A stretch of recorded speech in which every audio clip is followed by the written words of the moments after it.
What are you doing? I'll tell you what you're doing. You're listening to the Elder Scrolls Lorecast. Either you are, or I'll be skipping rope with your entrails. Ta-ta. This is the Elder Scrolls Lorecast, your source for lore and so much more. Adventurers, welcome back to the Elder Scrolls Lorecast. This is your host, Tom, reporting from the United States from my normal place because I am not out on assignment like Lotus of Doom is right now, calling in from Amsterdam from the 10th anniversary ESO event. Lotus, welcome to the show. This is so exciting that you got to go over there.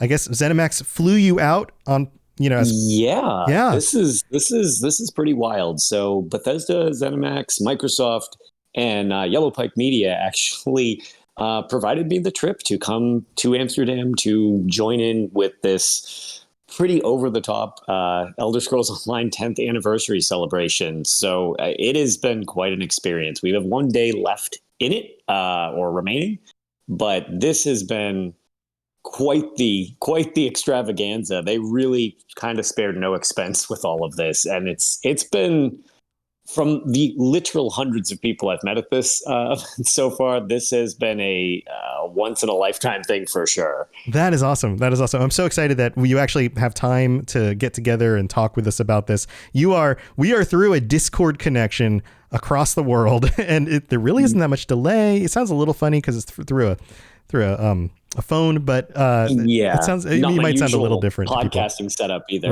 Right. But that's exciting. I know I've gotten to go to some of the ones here in the States over the last few years, especially when it's out in like New Vegas. I'm in like Fallout brain in Las Vegas. But you had the opportunity. You were on their list of people because you're a part of this show. You're a part of Tales of Tamriel. And I know they've been trying to do more with podcasters as creators in this space. So it's so cool that they flew you out there to be a part of this, because that's a big trip. I mean, that's what, like an 8-hour flight. It was 6 hours and 45 minutes to get here. Oh, because you live up in the Northeast, so it's closer to you. Right. It's for me, closer. It's like 8 hours. Yeah. So it's a little closer for me, but I'm also 6 hours in the future. So that's why this is also a little weird, because for you, it's right around dinner time when we're recording. For me, it is about the time I pass out. It's the middle of the night. Yeah. And you're not much of a late night guy already. Yeah. So, okay. So let's get into it, because I don't want to keep you too long. You need your sleep. Sure. I know there's more events. There's more things for you guys to do tomorrow, I believe. Yeah. There's another full day of this tomorrow. The event was 10 hours long for day one.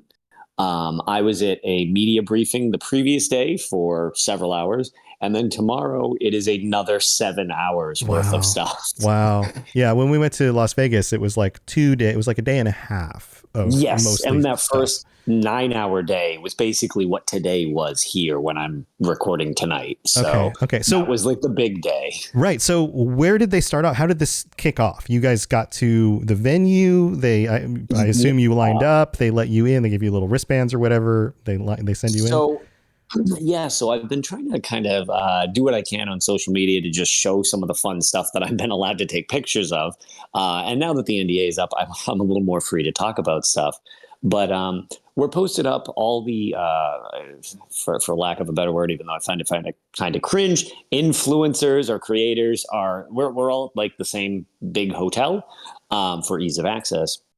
And yesterday we were given kind of what everybody would see today, and gave us some time to talk to the devs, ask some questions, and then get a lengthy period of time where we could test out Gold Road and everything like that that's on the horizon. Granted, it's still being worked on, so none of this is final. It's early builds and stuff like that. Yeah, because we're still, 3 months out from release? Yeah, exactly.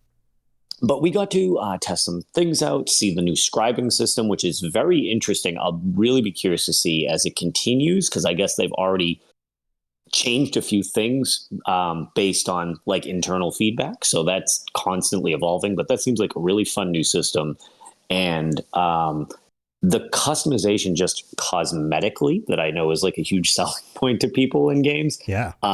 Being able to customize how your spells and skills look is pretty cool. And at the moment, at least, all of the different cosmetic variants are apparently earned in game. Like, so Oh, nice. that's also, yeah, so that's pretty cool. At least to start with, it seems like all of those aspects seem to be earnable, which is pretty nice. Hey, it's a great start. I mean, who knows if they'll keep it that way forever, but it's a really great start. Yeah. But exactly. You have at least plenty of base options, which I always think is a good thing for people who like this. So that system is very unique. And then from that point on, we got our fancy gift thing where, you have to have your entrance into the event, because this is actually a paid event for people. Whereas Vegas, as you know, we just had to sign up for it. Right. And find our way there. Yeah. This one comes with a decent amount of stuff on the side. Like you get a duffel bag, which I actually just posted to Twitter, with like goodies in it. You have your actual badge, which we have slightly different badges, which is awkward. So we have a 10th anniversary like lanyard badge, which looks very cool. All attendees have similar badges, but they have their alliance of choice, which is kind of cool. So from the Three Banners War, I guess on the form you filled out which alliance you liked. So everybody's walking around with their alliance of choice strapped to them, which I think is really neat. And they're all like really gathering together like gangs and like snapping their fingers at each other and like West Side Story. Yeah. I was gonna say just like West Side Story. Mm-hmm. So and they're like full metal medallions that everybody's wearing around at the convention, which is very cool. Yeah, I pulled up the images. I'm looking at them while we talk. Yeah, I know this is an audio platform, so we'll do the best we can to explain this if you haven't seen them. But it's like an Ouroboros with 10 years in the middle. Yeah, so that's the one that we ended up getting. And then if you're, again, they kind of got even cooler ones where they picked which side they were fighting for. And that's what one they got attached onto it, which is pretty neat. Mm-hmm. The venue itself, like I guess outside the game and into the event, is designed like it's the best I can relate it to. It's almost like a medieval village or like a Ren fair. Yeah, I saw like trees and like buildings, and there are trees, there are mushrooms, there are little campfires throughout the event, like the little like fake ones with the like. There's several taverns set up. There's a like town square where there are merchants selling like foods and drinks and stuff like that, as well as they're doing craft sections, which I do know they did at the Europe Castle last year, which I was not at. Right, yeah. Neither of us got to go to that, yeah. Yeah, but here there's an alchemy station where they have you make... they have you mixing stuff and wax sealing the bottle and wrapping it and making it. There's a lot of fun. It's not drinkable, but... the thing that was kind of cool is they actually had the ingredients for like an ultimate potion, which is in game, and all the ingredients were the various things. And they made versions of that you mix together for your potion. Oh, cool. And it makes a really cool thing on the shelf. And then to wax stamp it, it's got the Ouroboros and the 10th anniversary on it. So that was fun. Yeah. I saw the potions. I saw some images of those online. Yeah. Yeah, actually, you might have seen mine because I was the guinea pig for the test shots for Bethesda. So that's probably my potion. That's great. That's great. There was a leatherworking booth, which is very cool. They let you make keychain lanyards, and you actually, while you learn leatherworking, it teaches you to engrave them and snap them together and seal them. That was a lot of fun as well. There's a calligraphy section where you learn to write Daedric script. There's axe throwing, there's a painting class. Like, it is very, very interactive as stuff to do. And while the presentations from the event were going on, everybody's at these booths doing these things, chatting with each other, and they make sure you have visual TVs of the main stage going throughout the whole time. Yeah. So that even if you're doing something else, you still get to not miss the presentations and stuff like that, which would be what everybody saw on Twitch or YouTube earlier today. Right, right. Yeah, I saw the guy from Trivium playing some songs. Yes. That's the only one I actually was able to catch live. But I need to go back and watch a bunch of them for sure. I actually, so obviously I was there for that, but I'm curious how the audio for that worked. Yeah, clearly they were having some issues, but they seemed they got through most of it. I think once they got through the hiccups, it was okay. toward the end of the presentation, did you happen to hear like an insane amount of screaming by chance? Because we were actually worried that we overdid it. I was working on other stuff at the time, so there were moments where I would like unmute it and then listen in, and then I had to focus on other things I was doing because I had to do with audio, and so I had to mute it. So I don't think I caught that part. No, I'm not sure if it got picked up on audio, because one of the things that I had the pleasure of being involved with. We had a separate thing set up by Gina Bruno. She got it organized, but shout out to friend of mine, 8 Puppies, who is sort of like known on the ESO stream team for being like just like one of the most hardcore raiders. And they let 12 of us organize and do the brand new raid. Nice. Nice. And they had us in back on these computers, and it's super fun. I'm not going to spoil any part of it, but it is really fun. It is very creative. It already has things that have not been seen in the game, which kind of like blew our minds. One of them, it was like really creative.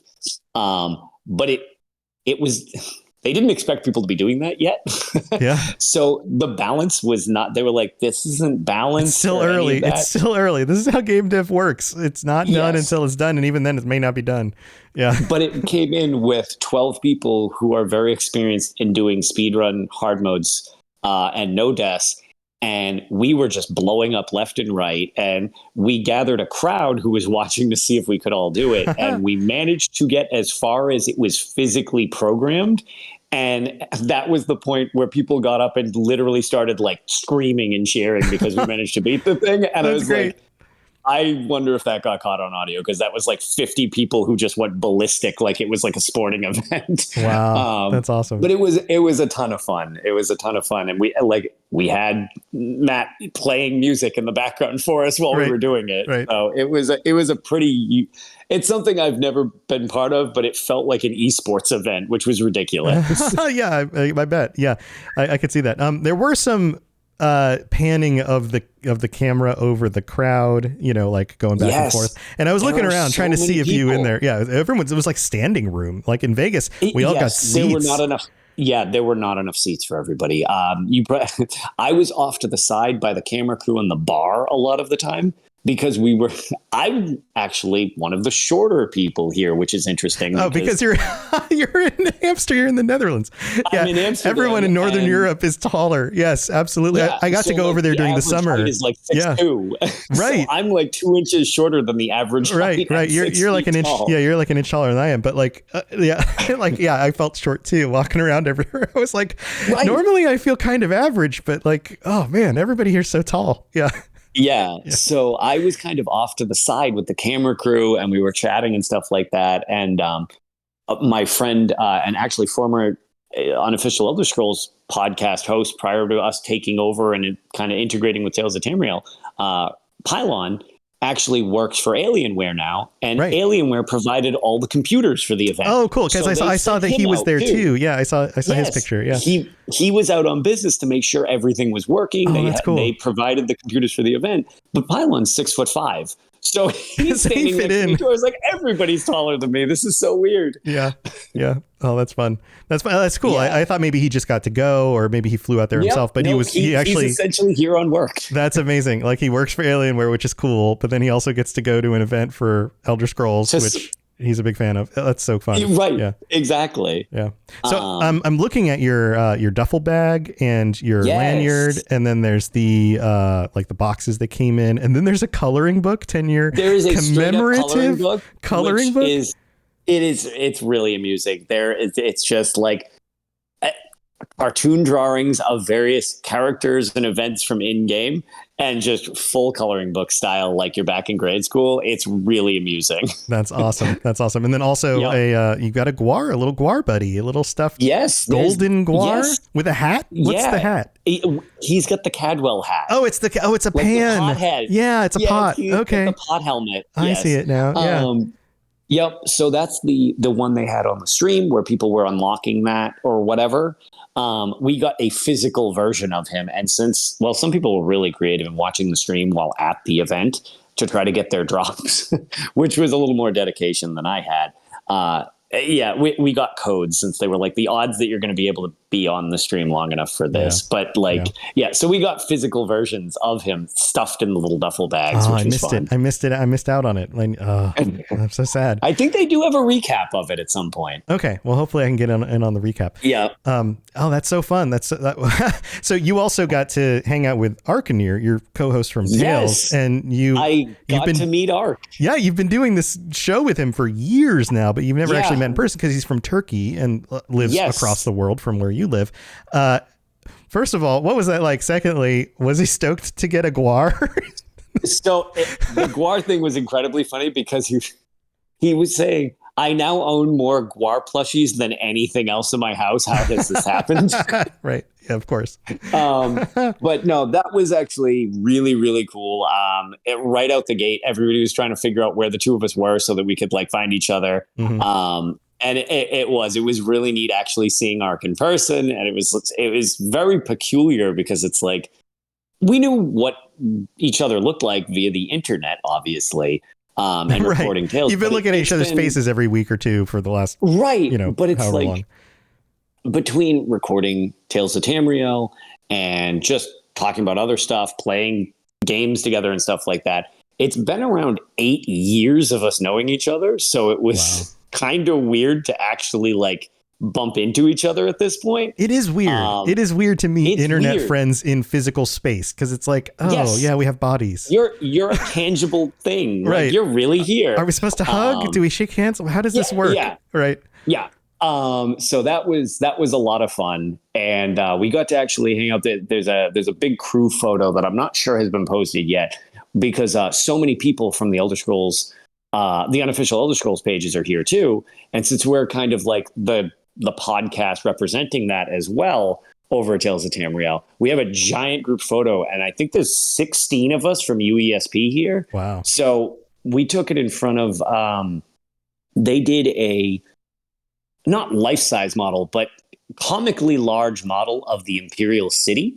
It was done by the minis company Modifius, who did the Call to Arms, Skyrim Call to Arms miniature tabletop game that came out. I saw some pictures of this. It was like a whole, like it's a big table with like a castle and yes. So minifigures. The White Gold Tower is in the middle, and it's probably 3 or 4 feet tall. Yeah, and it's being attacked by Molag Bal, right? Like the chains are coming down.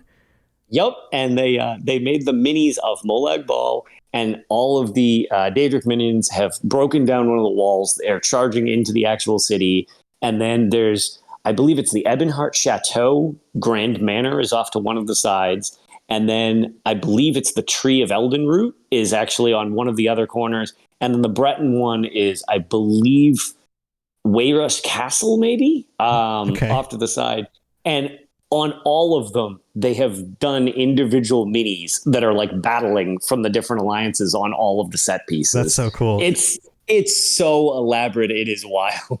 That's so great. Yeah, I just found the picture again as we're chatting, and it's like it's all very detailed, right? Like the White Gold Tower. It looks like the White Gold Tower. Like it looks exactly like it. Yeah, it looks like the load screen to the dungeon White Gold Tower with the dark anchor like right above it. Right, the chains all draping down across the city. Yeah.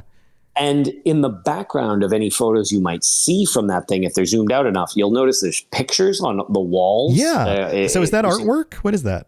So those are artwork of every loading screen in the game. Oh. Even the really early ones that have like Vulcans in them, like it's so funny. The room is surrounded by loading screens, which is really cool. Wow, because everyone's like, "Yep, I've seen these a lot. Yeah, it's a lot like, more than I want to think before. about." Yeah, I was gonna say, back in last gen, it's an unusually long version of this one. Yeah, it gets better with a new gen or SSD on your PC or whatever. Yeah, yes, sure. Always use an SSD when it comes to ESO. Please do yourself a favor. Yeah. It's too big for anything else anymore. That's so fun. Well, I've got other questions and I want to know more about some of the other events and things that you got to see, but we got to take a quick break and thank our patrons. I don't want this episode to go too long, and I know you only have so much time. It's like the end of your night. Sure. So let's go take a quick break. We're going to thank our patrons. We'll be right back. This is Hamis Morak. Dragonborn, and you are educating yourself to the Elder Scrolls Lorecast. All right, here we are. This is the middle of the show. This is so fun chatting with Lotus about all this stuff. We have some new patrons who have signed up over the last week. So ever since the last time we did an episode, we've got 3 new ones right here. Ben Z, Moxie Million, and Tristan L. Thank you so much for signing up on the Patreon. If we're helping you get through your workday, if we're helping you go to the gym or commute or, I don't know, walk your dog, if you listen to podcasts while doing that, head over to patreon.com/Elder Scrolls Lorecast. Check out all the different tiers. You can get ad-free episodes. If you really want a faster way to catch up on all the episodes, don't have to worry about those ads and things. You can use that. You can get t-shirts and stickers. You can join us on Patreon chats, all of that stuff over at patreon.com/Elder Scrolls Lorecast. Also, we have to shout out our Daedric Princes. That includes Blinding Vision, Kira C, and Sheogorth Sweetroll. Thank you so much for your support as well. And if you'd like to get your words on the show, you can always leave a 5-star review on Apple Podcasts. This is an awesome way to help us out because lots of places can see these reviews, and it really helps get the word out there that this is the Elder Scrolls podcast you should be checking out. And we have one that came in last week. This is from Bioreactor Muffin in Canada. I'm not sure if you have 2 names. Muffin is in parentheses, and it says, "Great podcast. I see now Lotus is still with us on the plane of Mundus after his affliction. One can only assume the worst. Get well soon." So I appreciate all the kind words of people hoping I felt better. Everybody was so worried about your health. Yep. And I'm all back to normal. So there you go. But thank you for taking time to leave a 5-star review, and please rate us on Spotify or whatever podcatcher. And just thanks for being here. We're so glad that you're here. All right, I'm excited to get back to this conversation. So let's go do that. Here we go. Yeah. You're listening to the Elder Scrolls Lorecast, dear child of cities. That is why the Night Mother loves you. All right, Lotus. So I love the descriptions that you've given me so far. It's really helping me deal with the fact that I couldn't go, and I can't be there. I'm sure. Taking the experiences I had in Las Vegas and now expanding them with these screenshots I'm seeing online, or screenshots. Yep. The pictures are what you take. Real life screenshots. Real life screenshots. Picture is just a real life screenshot. Are just called pictures. Yeah. And so now I'm starting to feel like more like I actually got to be there. So I know there's a number of different panels. We don't have to go into all the details about all the panels, but I think what most people are probably interested in is, what have you learned about either Elder Scrolls lore, this next year of content, updates to ESO, that you have kind of expanded your understanding of those things while you've been there? Are there things that have really hit you and you're like, oh my God, this is so cool? Right. So there's a few things that have been pretty interesting. Obviously, the live stream, everybody's been able to see, so I won't focus too much on stuff like that. And I'll kind of go more with stuff that kind of was like off to the side or something along those lines. Give us the deep dive.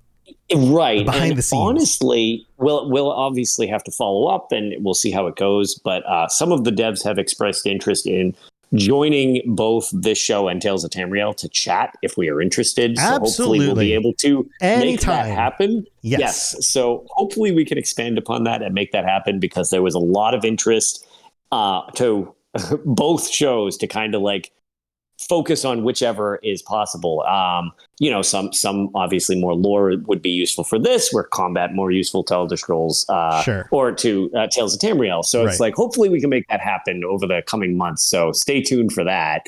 But one of the things, so we got to have a developer Q&A essentially yesterday during the media day, which we were hush-hush on until the embargo lifted. And some of the stuff that was very interesting was some new ideas that they're working on for pain points in the game or things that people just mentioned, trader changes, stuff like that. And that's interesting and all. Mm-hmm. But a couple of the things that I thought were sort of just kind of interesting to discuss, and I'll just throw out a couple of them because it was like a 45-minute panel, so I'm not going to just like barrage people with a billion like Q&A things. That's probably not the most entertaining. Give us the juiciest bits.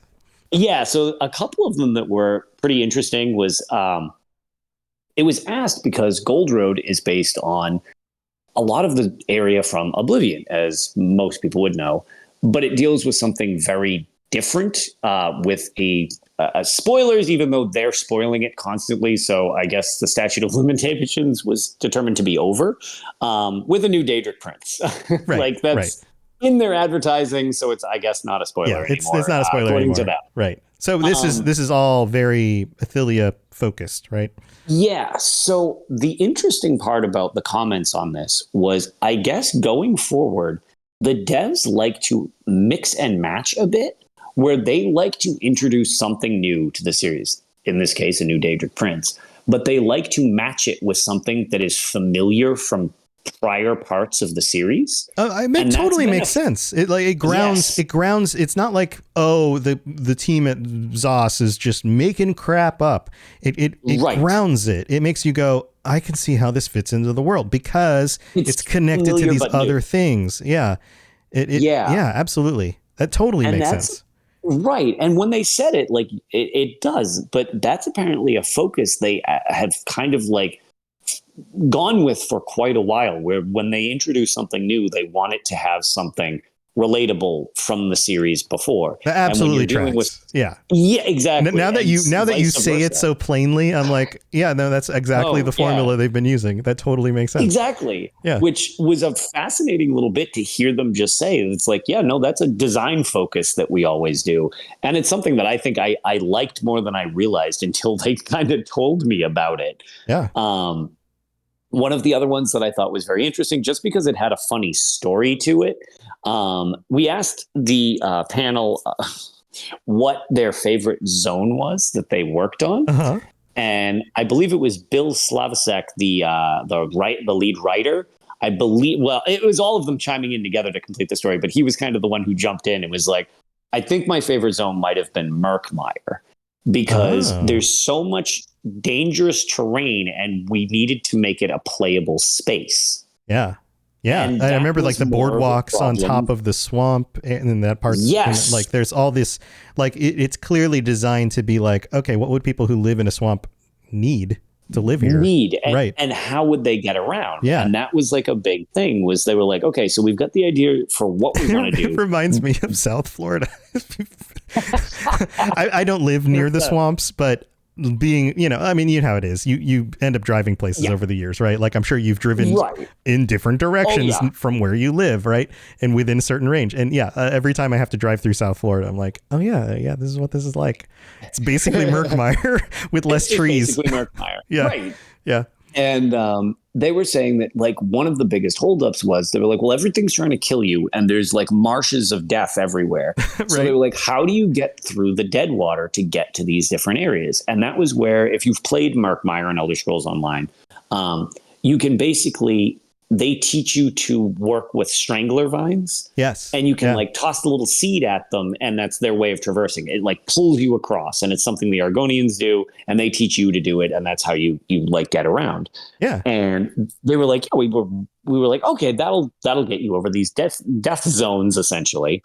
And apparently, and they specifically pointed out, they were like, and we showed this idea to them, and they hated it. Who's the they?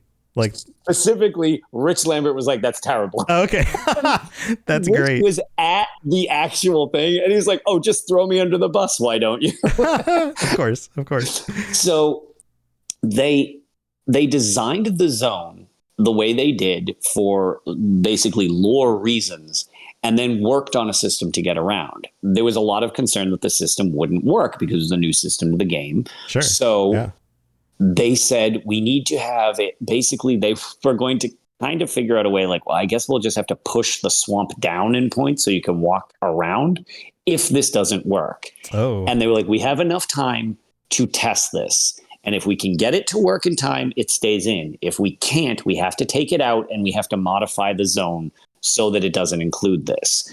And that team of people who came up with the Strangler Vine idea worked on it, they made it work, and they re-showed it to them, and Rich and everybody was like, oh wow, this actually like works. Like you guys did it. This totally functions. Yeah, so it stayed in the game, that's why we're familiar with it, right? And then it expanded to the thing where now you have grappling hooks at points. They expanded out the system and everything like that. It's basically the same system, just a different mechanism for traversing. Right. And that was one of the things they said, that they got to have the design for the lore of a section, because that Mark Meyer's been in the game since the very beginning. It's been there since Arena.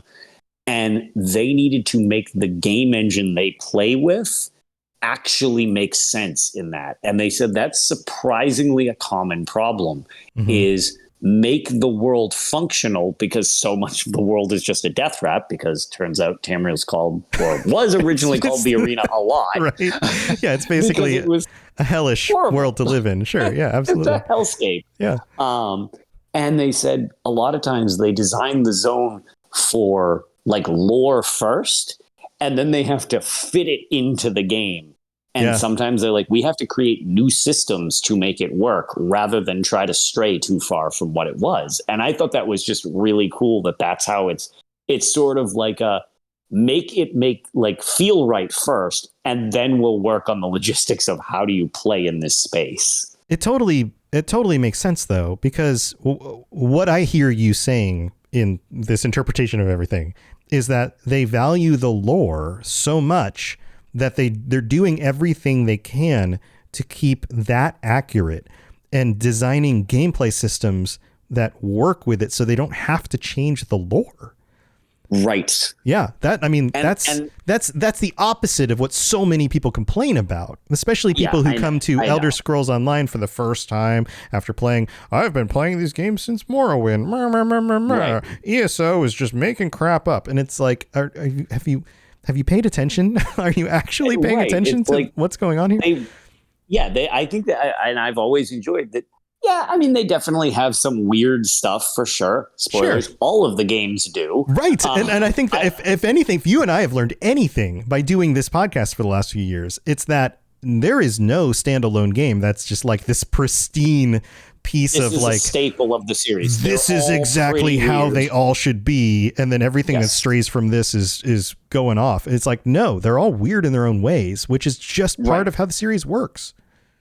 Right. And that's, I think, what makes it like such a unique series is the games really, really, really differentiate each other in terms of gameplay, in terms of just tone. Like the tone of things like Battlespire, which I bring up a bunch in jokes, is like the tone of that game is really goofy and also disturbingly dark simultaneously. Oh my God. If you were to line up, if you showed somebody, if you explained to them the world experience of Battlespire, the world experience of Morrowind, of Oblivion, and then of like the original Elder Scrolls Online stuff in like just like the main sections of the map, not the, not the later stuff, they would be like, oh, these are all four very different games, right? Or at least these are four very different settings. They must not, they can't exist in the same world. They're like, exactly. Yeah, no, they do. And that's part of why the series is so wonderful. Exactly. And you have things like, originally Argonians and Khajiit weren't really beast races. They became beast races. It's like, and now the series is so known for stuff like that. And it's orcs just like, and all of that stuff. Yeah. And orcs. Orcs were originally just a generic enemy that didn't even like have dialogue other than grunt and like you killed it. And then they became this like fully realized race people. There are people things in the game.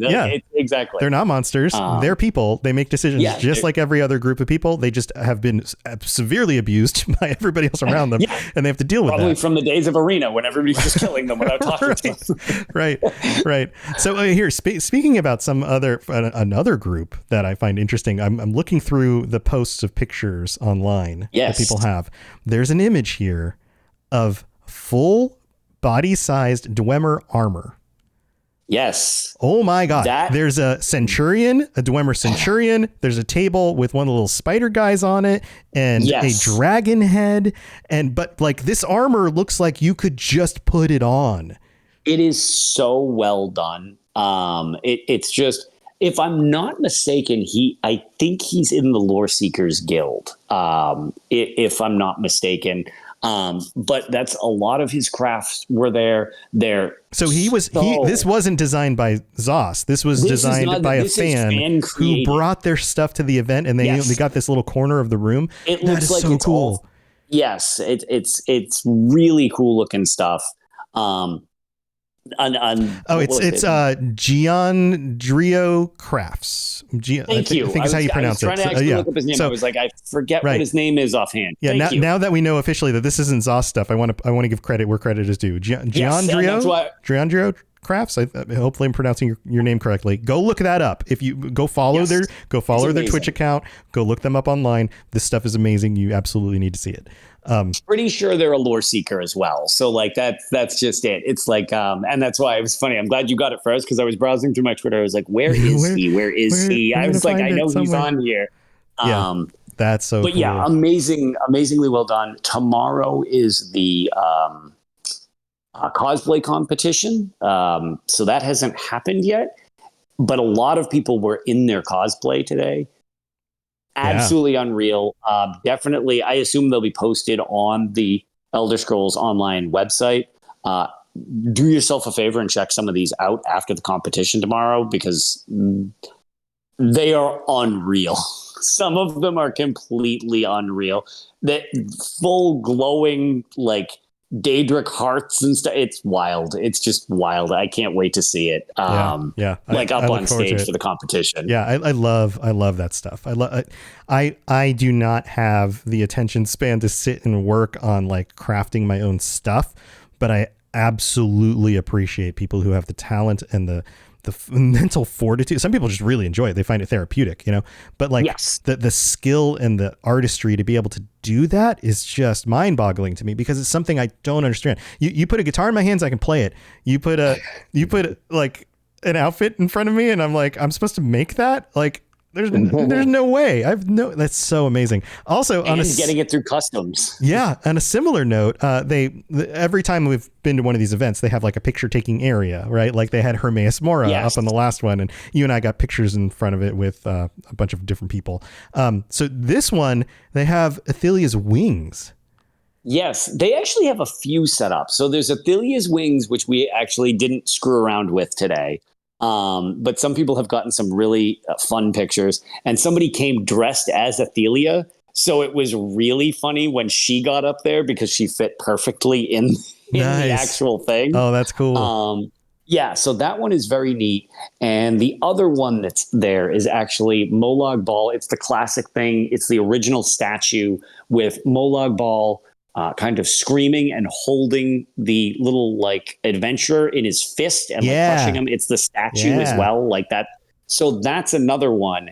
And that was the photo we actually have. I think Ark might have posted it, where Pylon is screaming like in terror from Molag Bal, and Ark and I are both hanging off. I'm trying to pull the the Nord guy out of his hand, and Ark is trying to hold up his arm, which the staff took a while to make sure we didn't take out the statue while we were doing that. Right. No, that's great. Yeah, man, he's cool looking. Oh man. Yeah. Yeah, this is so. But it's like going to Disney for Elder Scrolls, sort of. Yes, it's a huge nerd convention, is what this is. If you like Elder Scrolls, like there's something for pretty much everybody at this thing. A side note, I don't know the name of. I assume they're a troupe of professional. I don't know if you want to call them fighters, but at the back of the venue, in the like, I guess you call it the crafting common, because it basically looks like that portion of like. In Elder Scrolls Online, a lot of places, there's like the crafting area where people go to do their writs every day and stuff like that. Well, there's that set up, and that's where you're kind of doing a lot of the crafts. Yeah. And then there's a couple like vendors, like in Whiterun, just like in a semicircle around the back, where you can just grab snacks and drinks and stuff like that. And in the middle of that, there is a grass pit with beams set up around it, like it's like almost like stable walls. Mm-hmm. And there is a full 2-team thing of fully armored, fully weaponized knights who are just going to town on each other for the whole event. I don't know how you have that type of stamina. That's amazing. But it's like, at first we were kind of like, this is like pretty intense. And Finn was like, these guys are trying to kill each other, and it's insane. And like, while you're out on the floor, you will periodically just hear insanely loud crashes and stuff. At one point, they went through one of the stable walls while trying to battle over a battle axe. Oh my God, and that's awesome. Someone ran in from behind with like a mace and just clubbed them all through the wall. And I'm like, these guys are like fully going at it. Like, I wonder whose idea this was. This is amazing. I don't know, but it's amazing. And when they finally, like, because they take breaks periodically, they come out, and as they take their helmets off, they look like they've been at war. Yeah, I'm sure they're all sweaty and like, yeah. Dude, one of them had a black eye. Oh my God. Yeah, they just, it's hard to express how much of a real joust it is. And I like, that's awesome. There's always a crowd at the back because it is mesmerizing that this is happening back there. I hope people took video. I'm going to look for this. I need to look up the video. I think we've got I've got a couple photos, but it's like, it is a straight up joust in the back for real life. Oh, geez. That's amazing. That's insane. That I totally didn't expect that. A lot of this stuff, I'm like, oh yeah, that makes sense. Okay. And I'm like, oh my God, that's amazing. Yeah, no, some of the community managers, like you'll see them jump when you hear like a huge clank because somebody's sword will fly out of their hands, and they'll like drop kick the other person to keep them away from them. And I think they're scoring points. So like, I think they're like keeping a tally against each other is why they're going at it so hard. Oh, that's great. But it is. Yeah. All right, boys. You get your bonus if you're get the more top points against the enemy. Right. Oh, that's amazing. But yeah, it's something. I hope they put some videos on the website because it's literally unbelievable until we saw it. I was like, oh, they're like actually sword fighting. Like this isn't a joke. So yeah, that's been a great background visual to everything you're doing. Yeah. Oh, I see sweet rolls too, of course. The sweet rolls are absolutely delicious. They look almost fake, like they are pristine. They really are. And there's the baker for it. It's I forget the name, but they all have lore friendly like shop names, and all of the food here is something you can make in game. That's awesome. That's so cool. So all the things are like on theme, and the bakery for that. They're just producing these things basically as fast as people can eat them. They're just like coming out with like trays of sweet rolls for people. And it's got like that little cream cheese drizzle on the top. They're really, really good. Yeah. They look picturesque. They're very cool. They are quite picturesque. All right. Well, we're getting toward the end of this. Is there anything else you want to share that everybody needs to know about? No, I think that's at least coverage as best I can do from day one. Man in the street, Lotus reporting in. Yeah. So, definitely, even if you're not the biggest Elder Scrolls Online person, as opposed to just Elder Scrolls in general, definitely check out some of the stuff from the event. It's really cool. Just the degree of detail made it feel like you walked into an Elder Scrolls game in a lot of ways. Like even the street posts, because they give you directions, straight felt like Morrowind. That's because cool. There are just street signs up. They're cut in the same little triangular way that they were in Morrowind and stuff like that in some of the like ones. And they're actual directions. Like some of them, it's just like the bathrooms are this way. The alchemy station is this way. Snacks are this way. The bar is this way. And they're actually directions because you weren't to ESO Vegas. Yeah. As a concept, this doesn't help if you weren't at one of these events, but Elder Scrolls Online did the Vegas event, and it was 300 people, I believe, was the maximum capacity for that. From what I heard, this is 1,000. Wow. And it looks like a big, I'm looking through more pictures. It's and huge. It's like going through a mall. It feels like walking around a mall. It is the entire place. Yeah. I would say it probably is. Like when I heard that, if that's true, it feels about 3 times the size. So that did not really surprise me if that was true. Yeah, that makes sense. Also, I finally found a picture of the knights, and they're like in actual like plate mail. Like they're fully geared plate mail. In plate mail. And this dude's like winding back, like it looks like they're walloping each other with these swords. Oh yeah, that's amazing. It's wild. That's so cool. Well, Lotus, thank you for taking the time at the end of your very busy day to report in and let everybody know what you're going through. I'm sure people will be excited to hear. to rant about it because it has been a lot of fun. Yeah. Awesome. Well, say hi to people if you see people I know. Absolutely. Say hi to Ark and Pylon and people from the team, and like just tell them, hey, Tom says hi. Just remind them like I'm out here. I miss you guys. I was going to say, I'm here too. I was going to say, I exist off on the other continent now. Yeah, I miss you guys. I wish I could be there. But yeah, I know. Yeah, and man. Hopefully we can get some of them to jump on soon. Like I said, we'll try to get some stuff organized because the interest is definitely there. And I know people have enjoyed it. Yeah, also, absolutely. Shout follow out to up Wes with them Johnson, who has been having a ball here with us all as well. Yes, I've seen his pictures. He was on my flight in, which was even funnier. Oh, cool. Yeah, we didn't realize it till we landed. He came over and was like, hey, nice hoodie, guys. We're like, Wes? He was like, hi, guys. We're like, oh, my God, it's Wes Johnson. That's great. So that's great. Yeah. Well, say hi to Wes, too. I haven't seen him since last year. Absolutely. Yeah. Awesome. Well, thanks, Lotus. This has been super fun. And thanks, everybody, for tuning in. We'll be back next week with a regular episode when Lotus is back, like usual. But hopefully this has been a fun look behind the scenes, and we'll see you all next week. And Lotus, of course, has Tales of Tamriel. Go check it out. Absolutely. Well, we'll be trying to record an episode from Amsterdam tomorrow, so we'll see how that goes. Awesome. You'll get a little more behind the scenes. You'll get Ark's opinions about stuff, so go check that out, and then join us back here again next week. And have a wonderful week, everyone. We'll see you next time. Bye, everybody. Thanks for tuning in to the Elder Scrolls Lorecast. Check out robotsradio.net for more podcasts just like this, and join us on the Robots Radio Discord. Be part of a community of over 5,000 people who are excited about video games and so much more. Robots Radio. Games, lore, stories, community. Just press play.